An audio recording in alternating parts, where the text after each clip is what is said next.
what customers are you trying to serve first, or the ones that are taking up that story and saying, that matters to me? Is there a certain segment, a certain industry, or, and in that, maybe can you highlight somebody that like is a good example that might help people understand where it matters? Oh, absolutely. I mean, I need to go back, and I don't know if another webinar that we recorded another day was we air it first, but I will go back. No one wants to buy software when they wake up in the morning. I mean, no one needs this. We have talked about that before. That's true. Yes, no one. So no one is interested if this is a new platform that's sharing blah, blah, blah. Like, that's not an interest. I mean, for us, it's interesting because we want to see how it's differentiated, but how it's presented to the customer.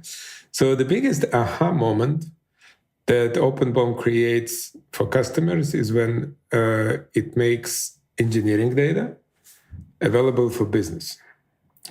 And the ease of this process, which made most of PLM systems loved by engineers.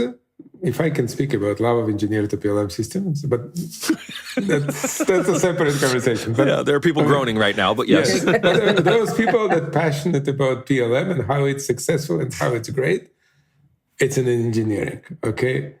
But when you cross the engineering department door, the love of PLM is plowing down like sharp. Yes.